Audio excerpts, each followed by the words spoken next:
Hello, you are listening to the Childcare Director's Chair podcast. Your host, Erica Sakosio, invites you to join her community of passionate and inspiring leaders in the ECE field, where she discusses, reflects, and shares the best ways to invest in our children, families, teachers, and community. Because after all, we know they are the heartbeat of any successful program.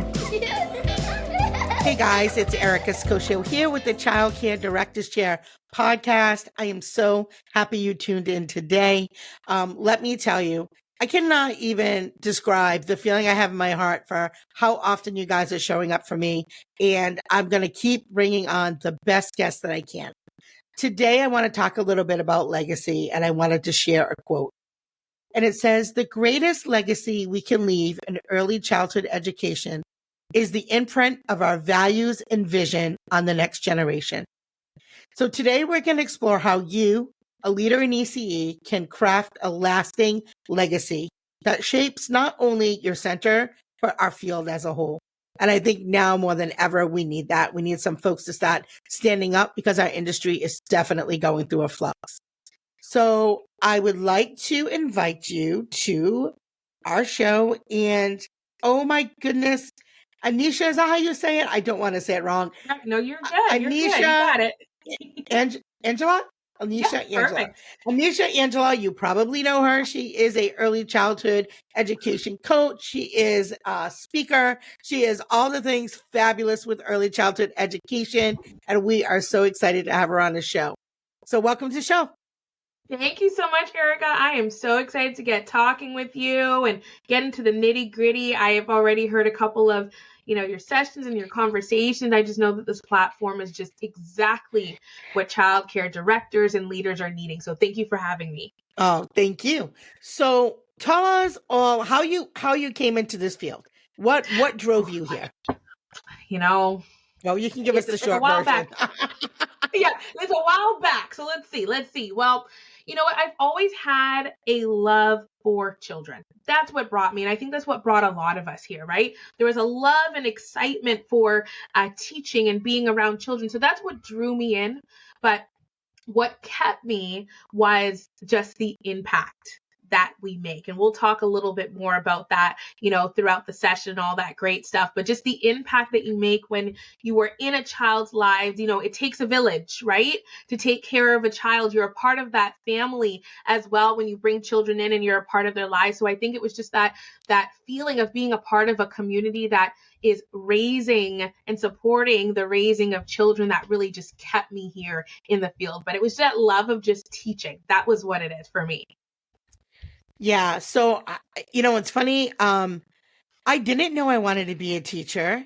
I came in the other way as a parent. I was like, I'm not leaving my child with people I don't know. And there were lots of great programs in my area, but I was just like, no, was my first kid. And, and it's something that never left. Like I always have still to this day, my child's now 25, was always like my gauge of would I put my child here? And I would always use that as my gauge and use my gut. And it certainly has helped me over my career. And but I didn't know I was going to love being a teacher, but I do.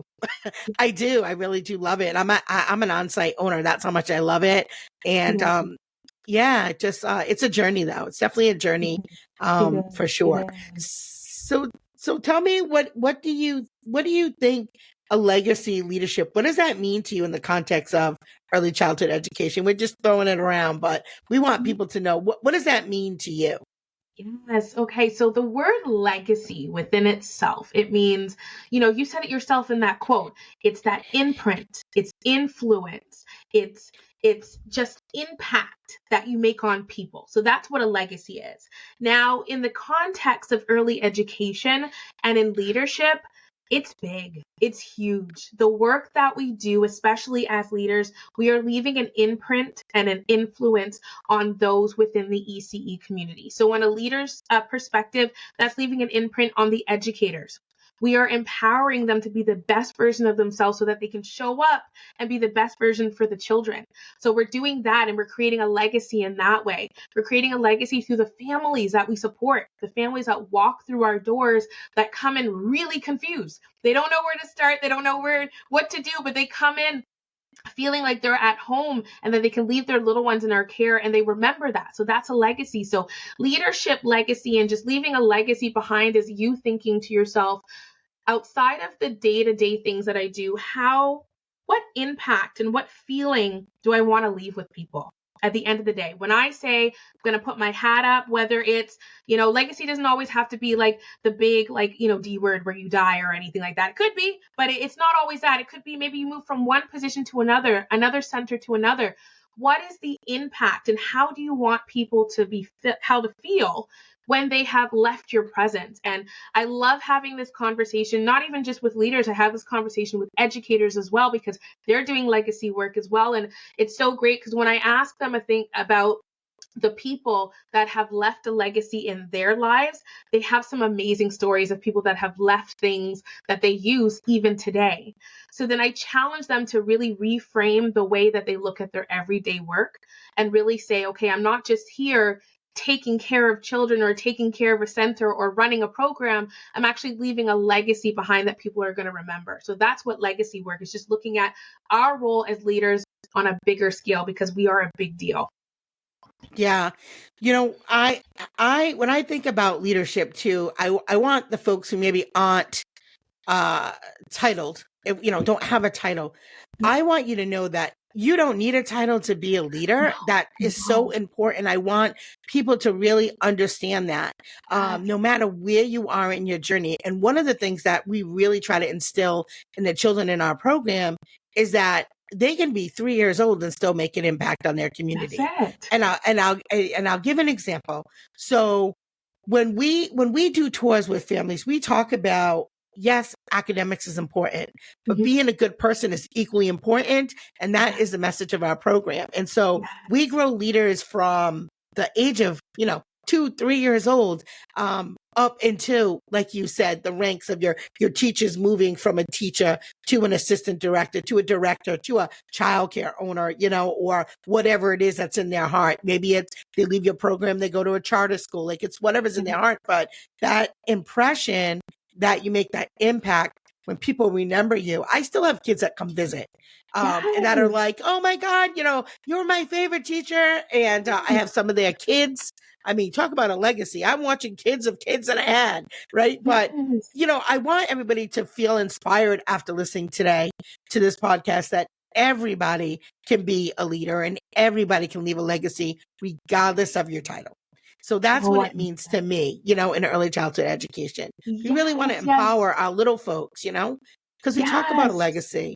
And to me, legacy means a long time. Yeah. Yes, completely. And you know what, Erica, what would happen to our field when everybody sees themselves as a leader? Not just the people that are sitting in the office and running the centers. When our teachers and our educators start to feel like leaders, it will really ignite and create a spark in our field that will bring our field to that next level of having the best quality out there. And that's what we're all fighting for. We're fighting to be sure that we have the best quality centers, the best quality experiences for the families. And that's what brings our field to that next level. So I think it's beautiful that that's been your aspect. I'm happy that you mentioned that, because it's so important.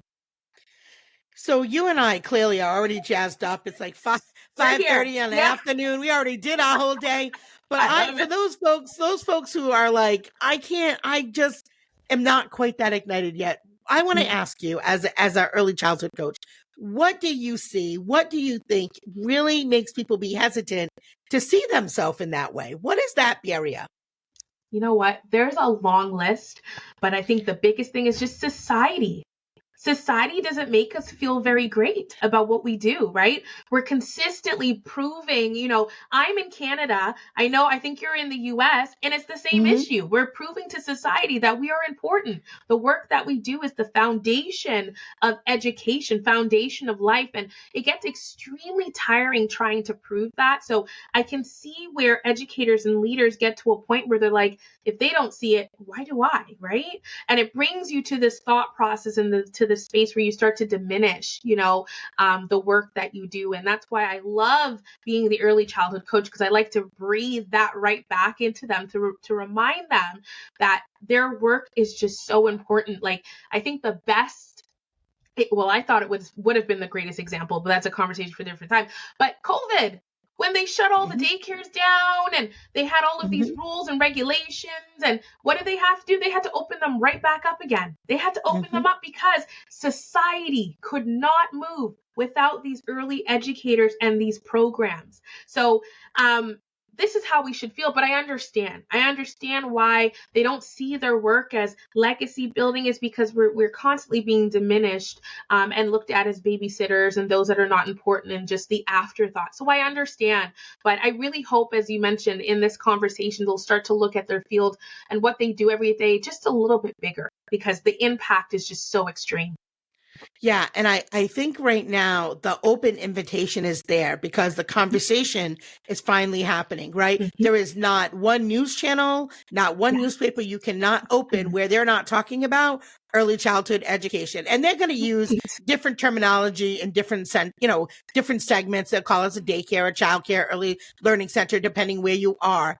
But at the end of the day, I do think that, when you talk about the diminishment, I've been having some school teachers come on to our show and talking with them. I'm like, if we're segregated in our own field, our own industry, right? We need to have that conversation. We all need to be respectful. It is education, right? And many of us have the same degree. We had to have the same credentials, right? And so I think, this is a conversation that is finally happening. So I'm happy about that. And I need these ladies who are working with infants, toddlers, preschool, after school programs to really start to understand that you are equally important. And for those of you in the infant room, you might be more important. I said it. You might be more, because so many things happen in those early ages, 0 to 3. I mean, come on now. You get that 5-year-old in kindergarten. You did not start teaching there. They did not just start learning in kindergarten, right? No. You're lucky they even know how to sit in a chair. You can thank us for that later, right? But there's so many things that are so important. So I think it's so important. And I noticed that on your social media, you talk a lot about affirmations. So how can affirmations play a role in shaping ECE leaders' mindsets towards building a legacy? Yeah. So, I'm a firm believer that, you kind of captured it in what you said earlier too, with, it starts with our community, right? The work and the progress, it starts with our community. And I think to take that another step further is, in order for us to show up as our best selves and to show up as the most powerful beings that we are in early education, we have to start affirming ourselves. We have to start treating ourselves right. We have to start taking care of our body and our minds and all of those aspects. And sometimes that could be done through affirmations. The same love and passion that you give to families, that you give to the children, because I know people are listening, they are just top of the line educators and leaders in listening, right? The same love you give to them, you need to give to yourself, and you have to pour back into your cup, right? So that's where affirmations come in.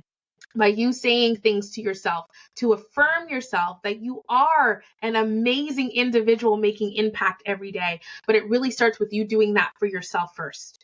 And I know that's hard. I know that's really hard because, again, we're in this field and profession where we're serving. We're so used to serving people. We're so used to, giving our all to others that we don't think about ourselves. But I always use the example that, when you're in a plane and a plane is going down, what do they tell you?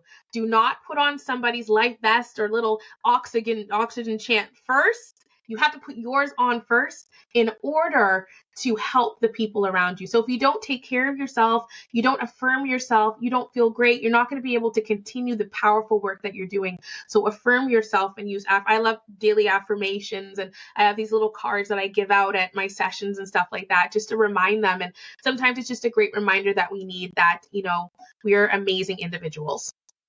Yeah, for sure. And it really can be life-changing. I went to I went to a wellness retreat in Arizona, which I had never gone to before. And I talk about it sometimes on the show, but there were a lot of things that I learned there that were life changing for me. And journaling was one, affirmations, meditation.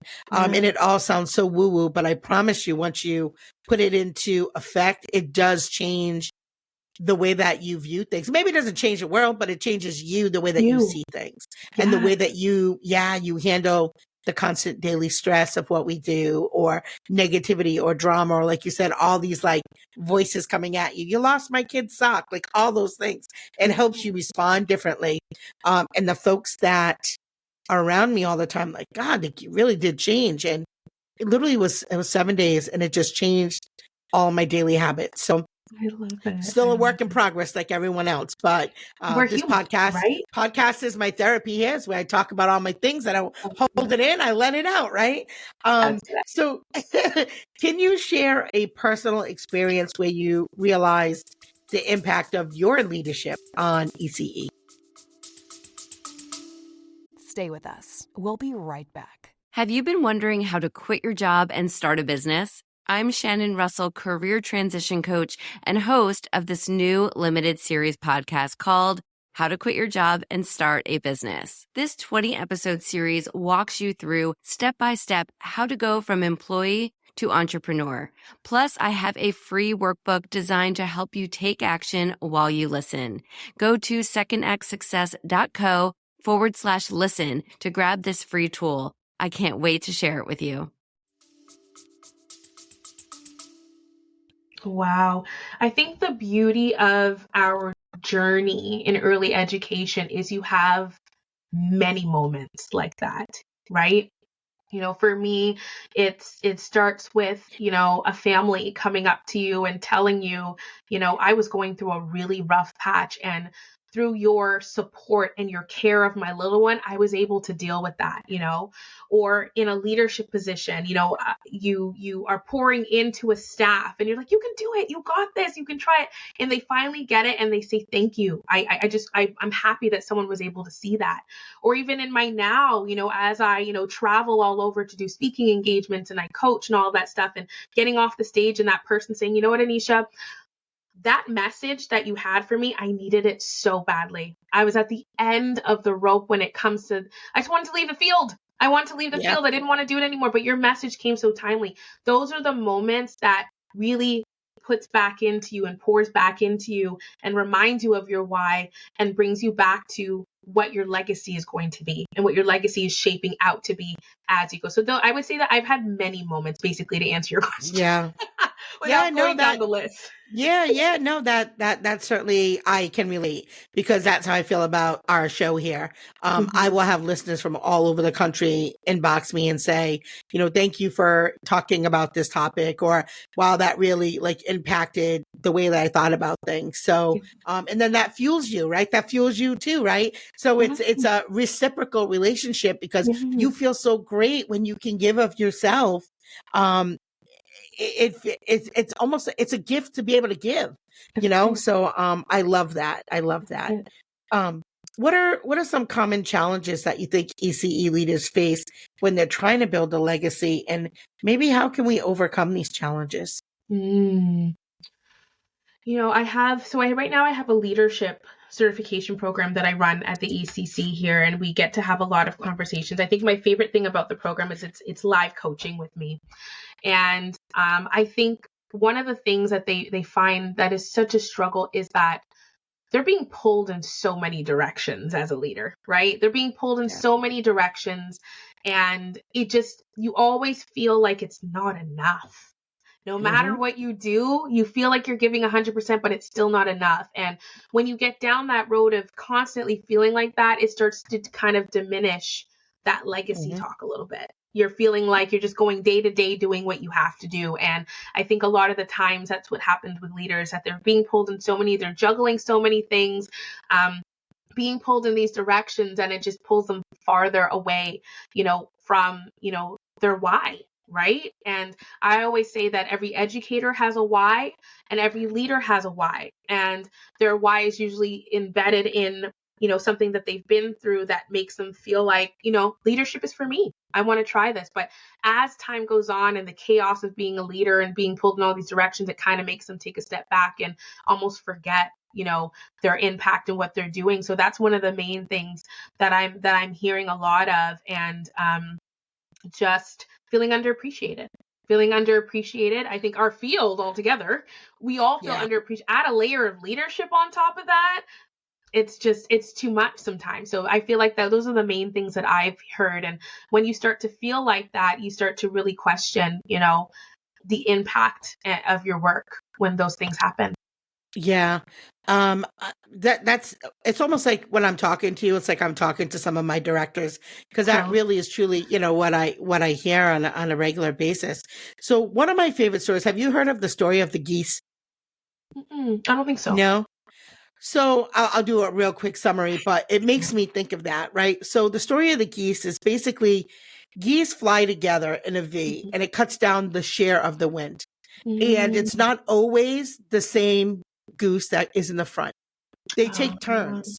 And so they honk to cheer each other on. Yeah. And so I think it's okay for us to remember that we don't always have to be the one leading the charge, right? That's it. It is okay to, and people use the word delegate, but I'm not going to use that word. I'm going to use the word, it's okay to let others take the lead when you need to take a rest and get to the end of the line. It's okay to do that. And so as a director, maybe you're not the owner of a center. It's okay to share those feelings with the owner of your center or your assistant director, of say, hey, I'm really feeling like I need some support here. Would you mind taking the lead on this project? Because we tend to, as leaders, feel like we're going to let people down if we don't do every single task, right? And so this is one of the things that it took me a while to get to. As an owner, it even took me a while to get to it. And I said, you know what? I can't do everything. And you know what? That's okay. I'm going to do the best I can in the areas that bring me the most joy, right? Because there are some tasks that don't bring us joy and don't fill our cup. But the funny thing is, it might fill someone else's cup. It's true. Because, right? It might fill someone else's cup, right? For me, to me, filing is the most tedious thing in the world. And I have teachers I would love to go in your office and file. Let me file. I'm like, let's flip. I'm going to go read a story. I'll go implement the science project. You can go file. So find the things that fill your cup, and then you will not feel so overwhelmed by all those tasks, and there are so many. Somebody said to me, if you want your podcast to really grow, you got to niche it down. You talk about too many topics on ECE. I said, you clearly have never worked in ECE, because we need to know so many different things. We got to be good at so many different things. We're expected to know how to do enrollment and tours and marketing and curriculum and licensing and compliance. We got to be good at a whole lot of things, right? And so how do you niche that down? I don't know how to niche it down, because we got to be good at, so we need to be good at so many different things. And so, I want folks to get help where they need it. So I want to say today, yes, be happy and proud of the impact that you're making, but remember, you don't have to make that impact alone. Count on your team. Count on your support team. I think that's really important. Yes. So I guess I jumped right to our next question. So I shared some strategies. Share some strategies that professionals can use to stop viewing their work as part of the bigger legacy. And, what supports and what strategies do you think can help keep them happy and sane while not leaving the field? A lot of things. So one thing I could think of is starting simple and just looking at the simple joys, asking yourself, what are the simple joys of your role? Because like I said, we're going through this macro long list of things we have to do, and we're not really honing in and listening and feeling the energy of the simple joys that make our roles enjoyable. So tapping back into simple joys is one thing. Highlighting what your values are. I think stepping back and talking about, what are my values? What are my core values? Businesses have core values, and everything that they do runs around those core values. Now, each person, a leader, you have core values as well. What are those? Revisit what those are, and you start to look at what you do a little bit differently. A core value for myself and my business is communication. I love communication. I love to talk, but I love communication, right? I love having the opportunity of exchanging of ideas. So everything that I do is around communication, right? So revisiting your values is also a thing to really connect to your legacy as well. I would say another thing is having legacy talks with your team.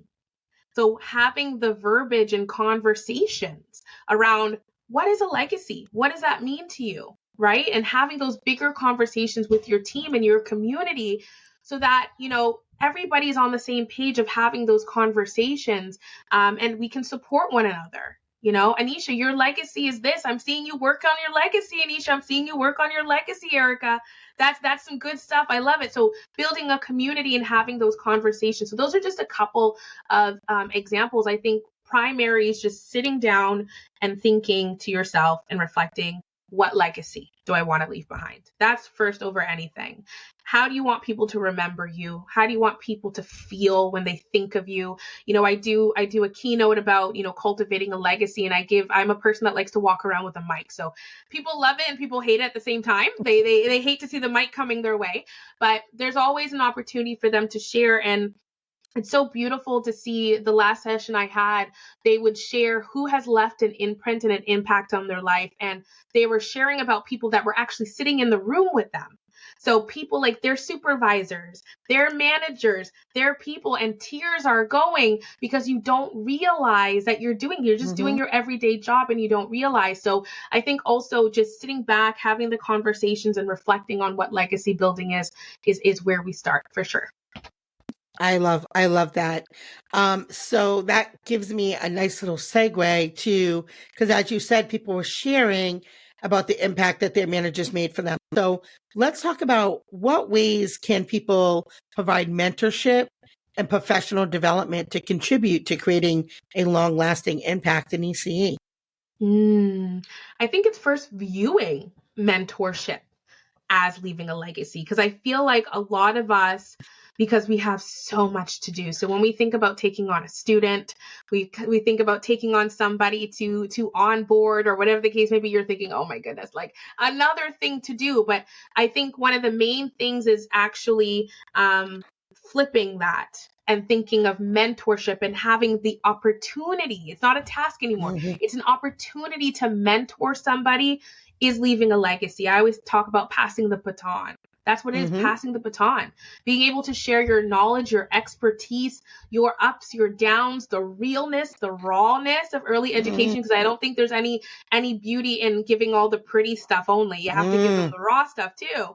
But showing them all of that and seeing what you've overcome is what's going to ignite our industry. And if you really, really deeply love our industry a lot and enough, mentorship is deeper than just a task. So I think it's about reframing your mindset and building a thought process of mentorship being a part of leaving your legacy. So that's one thing.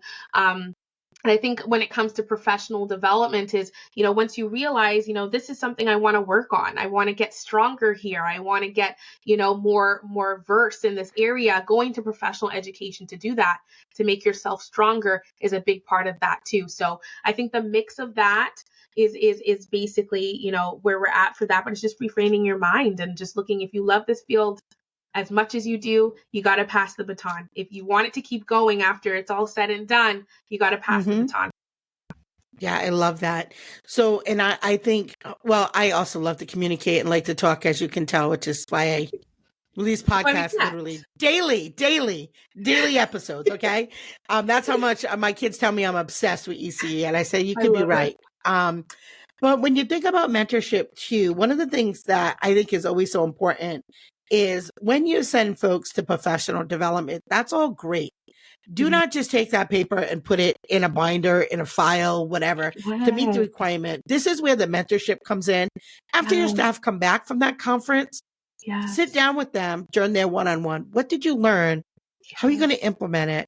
Tell me what was your aha. When you have those conversations and we're reflective in our practice, it makes them feel like, wow, I did learn a lot. Or, I really feel like I knew everything there. And then imagine that, like that feeling of, wow, I could have taught that. I could have taught that session. So there's so many takeaways when you are reflective in your practice. And I think being a good mentor is you should be mentoring the people in your program. Yeah. Through your one-on-ones, through your, not just once a year when you're doing the review, but monthly. You should be doing a check-in with your folks, a real formal check-in. And I know it's hard with the time. Trust me, I know. Yes. I got 42 staff. It's hard to check in all the time. And if you can't do it yourself, like have your admin team check in with the staff, and then you check in with your admin team. But there's got to be not just accountability, because a lot of times that's where the conversation goes to, all the things they didn't do right or didn't do wrong, that they did wrong, and you don't focus on what they did right. Find those things that they're doing right, because that's a great way to build people up, to get that momentum going. Not, how many times they're going to tell you about wearing your uniform, you didn't do this, you didn't do that, right? But because we do that because we're accountable to the parents, right? We do that. But try to find what they're doing right and then build off that. You're going to get a lot more momentum and a lot more buy-in, I think. Absolutely. Yeah. So can you highlight a leader or organization in ECE that you think really sets the example of what it means to successfully build a legacy?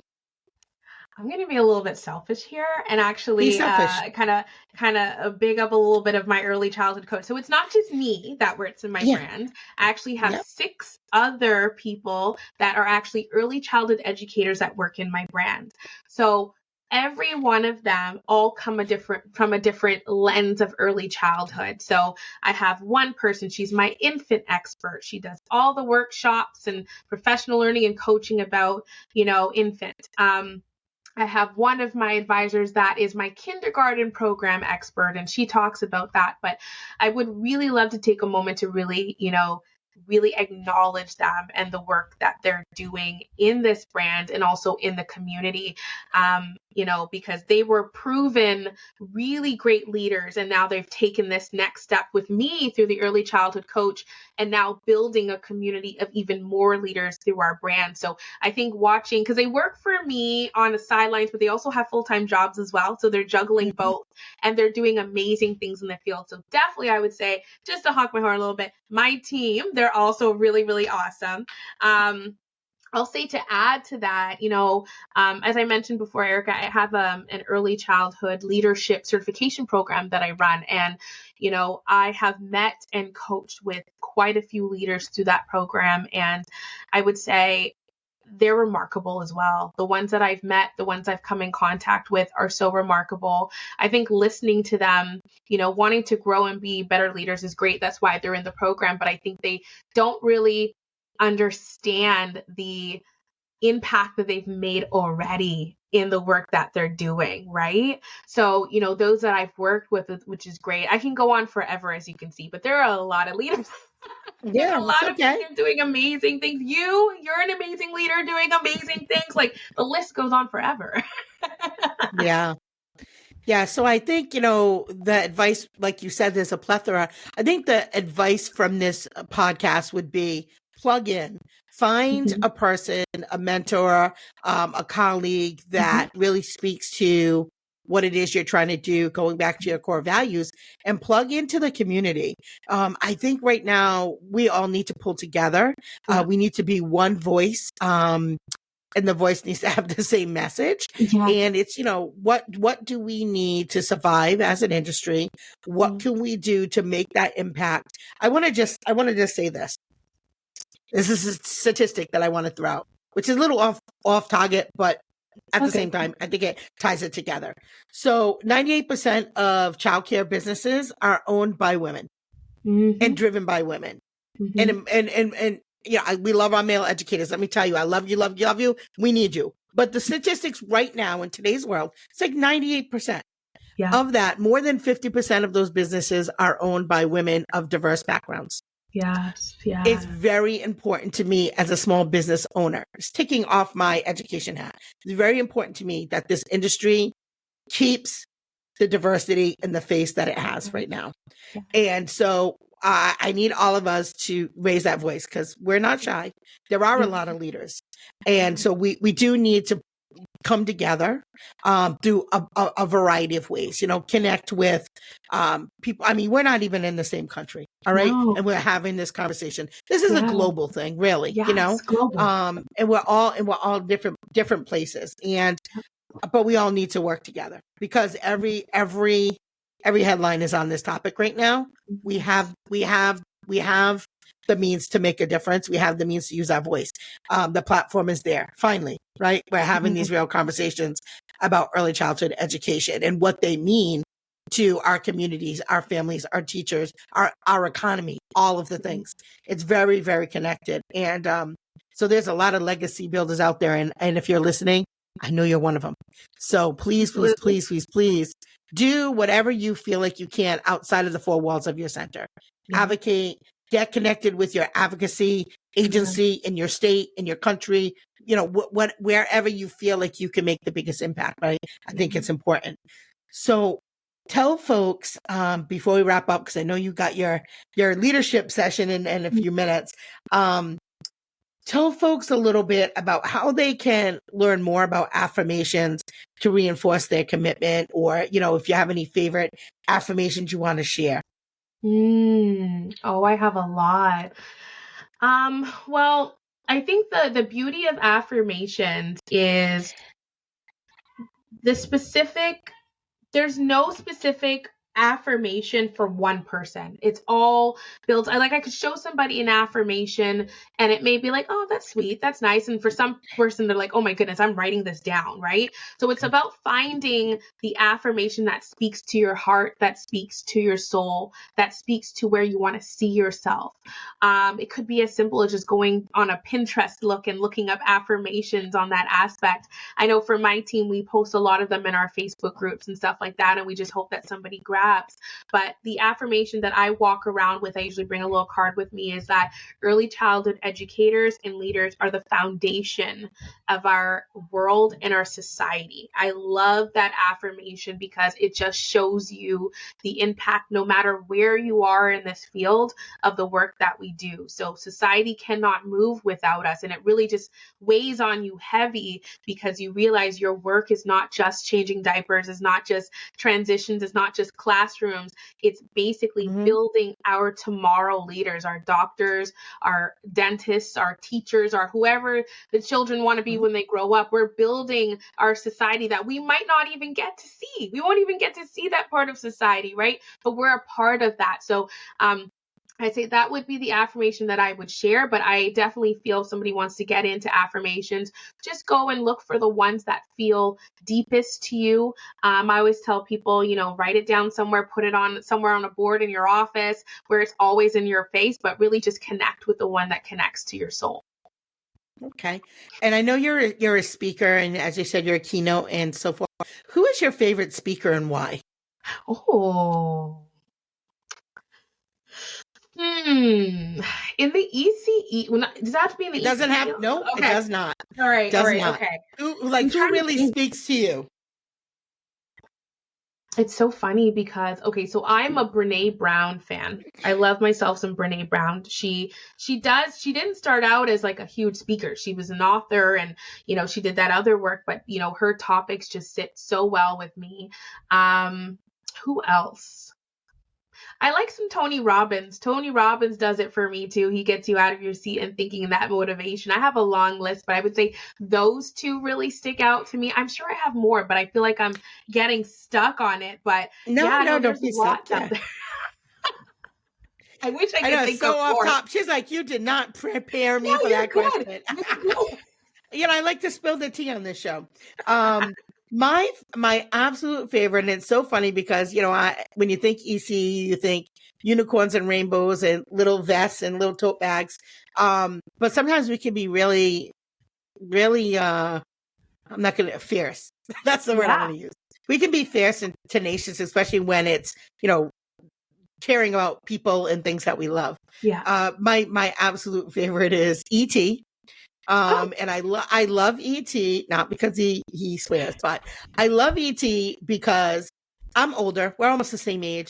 And I love that he talks about you can really become yourself at any age. I love that he shares that you can go from literally being homeless to being at the top of your game. I love that he, talks about believing in yourself. I love that he talks about, the degrees, and we're in a field of degrees where he has degrees and he doesn't even hang them on the wall because it wasn't about that for him. It was That's about it. I have mine just and nothing on knowing. the Yeah, wall. that's right. So I absolutely love ET, and I love Gary V. And Yeah. I'll leave that there. I'll leave that there. So Honest funny. and raw and real. Honest, raw and Yes. real. So, but there are so many wonderful motivational speakers, and I'm sure that you're one of them. So before we wrap up, why don't you tell folks your socials, how they can reach you, how they can follow you, all the things, so they can find out more about you. All right. Well, they can find me on almost every social media platform.